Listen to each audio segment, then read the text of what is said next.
वीर Abdul Hamid. Doctor Rahim मासूम रजा के अनुसार, मेरे वतन में हिंदू, मुसलमान और सिख ईसाई अलग अलग कितने हैं ये तो मैं नहीं जानता, पर मैं यह जरूर मानता हूं कि मेरे देश में 80 करोड़ तत्कालीन जनसंख्या हिंदुस्तानी बसते हैं।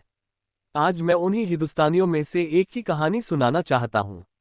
उसका नाम अब्दुल हमीद था। न वह कोई हीरो था और न मैं उसे हीरो बनाना चाहता हूं। वह एक मामूली किसान था, उसी किसान से आपको मिलाना चाहता हूं। अब्दुल हमीद का जन्म 1 जुलाई 1933 को गाजीपुर के धामूपुर गांव में हुआ था। उनके पिता का नाम मोशून्य उस्मान था और वो सिलाई मशीन चलाते थे। उनकी माता का नाम सकीना बेगम था। बचपन से ही अब्दुल हमीद की इच्छा वीर सिपाही बनने की थी। वह अपनी दादी से कहा करते थे कि हम जाइब फौज में, तोहरे रोक ले ना रुकब हम समझ लू।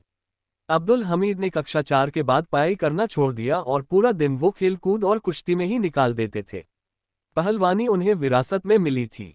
उनके पिता और नाना दोनों ही पहलवान हुआ करते थे। वह सपने देखा करते थे कि दुश्मनों को वो रणभूमि में परास्त कर दिए और गांव पहुंचने पर उनका स्वागत ढोल नगाड़े और पुष्पवर्षा करके किया जा रहा है।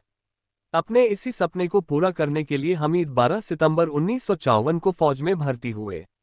संयोग से अब्दुल हमीद को अपना रण कौशल दिखने का सुअवसर प्राप्त हुआ। 1962 ईस्वी में हमारे देश पर चीन का हमला हुआ। हमारे जवानों की एक टोली चीनी फौजों के घेरे में था, उसमें हमीद भी थे। यह उनकी पहली परीक्षा थी। वह मौत और शिकस्त के मुकाबले में डटे हुए थे। उनके साथी एक एक करके कम होते जा रहे थे। उनके शरीर से खून के फव्वारे छूट रहे थे, फिर भी वे तनिक भी विचलित नहीं हुए। वास्तव में वो तो एक सैनिक थे, सच्चे हिंदुस्तानी सैनिक। उनकी मशीनगन आग उगलती रही, आए धीरे धीरे उनके गोले समाप्त हो गए। अब हमीद के पास कोई विकल्प नहीं बचा। उन्होंने मशीनगन तोड़ डाली और बर्फ की पहाड़ियों में रेंगते हुए निकल गए। इस मोर्चे की बहादुरी ने जवान अब्दुल हमीद को लांसनायक अब्दुल हमीद बना दिया और वो तारीख थी 12 मार्च सन 1962। इसके बाद 2-3 वर्षों में ही हमीद को नायक हवलदारी और कंपनी क्वार्टर मास्टरी भी हासिल हुई।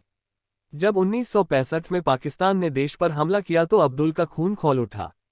10 सितंबर 1965 में कसूर क्षेत्र में घमासान युद्ध छिड़ गया। पाकिस्तान को अपने मंगनी के पैटर्न टैंकों पर बहुत नाज था। इन फौलादी टैंकों द्वारा सब कुछ रौंदते हुए भारत में घुस आने की इनकी योजना थी, परंतु भारत के वीर सैनिकों ने इनके हौसलों को पस्त कर दिया है।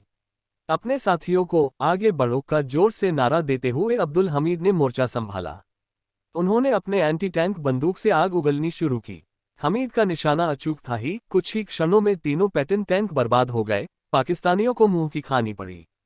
उस समय हमीद में न जाने कौन सी दैवीय शक्ति भर गई थी। वो भारत माता की जय करते हुए आगे बढ़ ही रहे थे कि इसी बीच कोई लोहे की चीज उनके सीने से जा टकराए। उन्हें दर्द का एहसास नहीं हुआ, लेकिन पल भर में ही उनकी आंखों के सामने घना अंधेरा छाने लगा। उन्होंने अपने साथियों से आगे बढ़ो कहना चाहा, लेकिन होठों से शब्द नहीं निकल सका। उन्होंने एक ऐसा शब्द कहा, अल्लाह, जिसमें होंठों को हिलाने की जरूरत नहीं होती। ये शब्द इतना गूंजा कि पूरे रणभूमि की सारी आवाजें दब गई।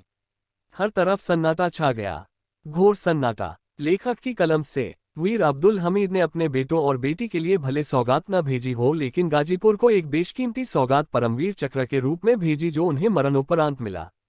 देश की आज़ादी पर मिटने वाला वीर भले ही आज हमारे बीच नहीं है, लेकिन अपनी देशभक्ति और बलिदान से आज भी अमर है। उनकी पावन स्मृति हमें देशप्रेम और राष्ट्रीय एकता का गौरव में संदेश सुना रही है।